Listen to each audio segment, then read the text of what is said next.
Hello guys, magandang araw. Kamusta kayong lahat dyan? At ngayong araw na ron, meron naman tayong i-upload na video. Dahil kami ay papunta sa farm ng kapatid ni Madam Sue at niyaya nga kami nilang sumama. At kung makikita nyo guys, nakasakay kami rito sa tinatawag na bangkulong. Ayun guys, so yung parang pag nadi-deliver ka ng mga baboy. Baboy sinasakyan guys. Ayan nga guys, at tignan nyo guys, nakasuot kami ng jacket at sombrero dahil mainit. Sobrang init ng araw. Tirik ang araw guys. Ayan. At protection na rin sa mga insekto mamaya. At mabibidyo tayo guys habang pupunta doon sa farm ng kapatid ni Madam Sue. Nakikita nyo guys yung view. Puro puno. At mataas ang araw. Ayan nga guys. Pero magpapagasolina muna kami guys kasi para hindi kami tumirik mamaya sa daan. Ayan. Mapalagay muna tayo ng gasolina. Tapos ating magpalagay ng gasolina, ibibili muna tayo ng mga chicheria, kafe, tinapay.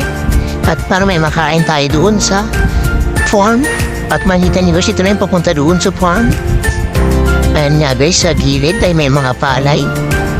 Pwede lang anihin. At may mga tanim din sila dyan guys na mga mais at akwan. Ayan. At dito guys, makakita nyo guys, may mga bahay dito. Ito naman yung parang Mangyan Village. Ito nakatira yung mga Mangyan guys. At kung makita nyo ito mga bahay na may pintura, proyektong napabahay sa mga Mangyan guys. At nakadaan nga kami rito guys, oh. Ayan yung mga bahay nila na mga Mangyan. Buti na lang guys at may mga proyekto na pabahay na tulad nito guys. Matulungan yung ating mga kapatid na Mangyan. Ayan nga, gusto man kami rito. At kung makikita nyo guys, napakahirap nung daan namin pala rito. Kasi yung papunta doon sa farm ay puro putik, batuhan. At tatawid pa kami ng mga sapa. Dahil umulan nga guys, ay makikita nyo may mga tubig yung daan. Ayan guys, oh. Tubig, maputik din. At sa unang pagkakataon ay na-stuck kami dyan. Ayan. Pero nakaalis din ka na agad. At ito nga guys, makita nyo yung daan, no? Bato na may putik, na may tubig.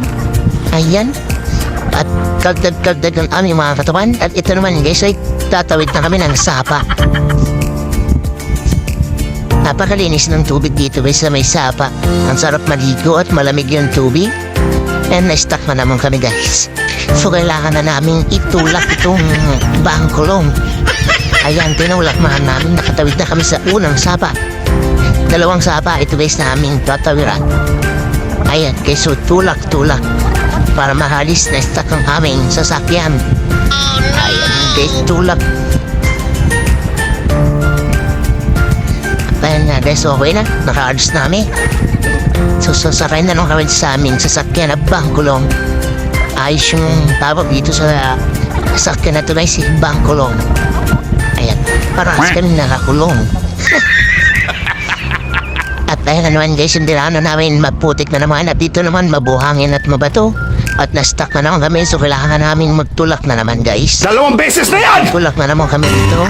Ayan nga.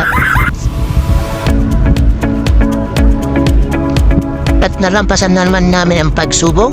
At ito na naman guys, tuloy-tuloy na naman ang aming biyahe. Dito naman sa dinadaan namin ay mabato. Mabato na para may buhangin at tumulubog na ang gulong. At yan, na-stuck na naman kami guys. So ayun, tulak-tulak na naman kami. Baba na naman yung mga nakasakay. Pero si Madam Sue guys, so relax na relax. Nakaupo lang siya at hindi bumababa yan guys. So dito lang ako guys pumesto sa labas para diretso ng tulak. Kasi pag sa loob labas-masok pa po dun sa loob ng bangkulo. At makita nyo guys yung mga bundok na yan guys sa may kanan ko. Diyan kami pupunta guys yung mga bundok na yan malapit sa bundok. Kasi dyan nakapwesto yung taniman ng pakwan ng kapatid ni Madam Sue. At ayan na naman nga guys. Pak! Na-stuck na naman ulit kami dyan guys. At kailangan na naman itulak itong bangkurong guys. At magsiwaba na naman sakay. Dito nga guys mahirap kasi napakalayo sa main road. Tapos kailangan mo talaga ng mga traktura para pumunta rito guys. Ayan. So kailangan na naman namin guys magtulak. At kung mapapansin nyo guys sa may kaliwa namin, yung mga palay ay ready to harvest na. Ay ano? Ready to harvest na yung mga yan. At sa kaliwa naman ay may mga tanim na fakwan. Fakwan. At meron ding taniman ng mais. At kung di nyo alam guys, meron taniman dito na sibuyas, mais, at kung ano pa. At habang kami naglalakad guys, may nadaanan ng aming baka rito guys. Ayun guys, yung baka sa may kanan. Habang kami naglalakad, ay bigla na lang nag-accelerate itong baka. Ayan guys, at tinabol kami. Nagtakbo na may mga kasama ko. Siguro gusto lang kaming batiin itong baka na to. So, yan, naglakad na kami rito guys. Papunta roon sa may kubo, kung saan sila nagpapahinga.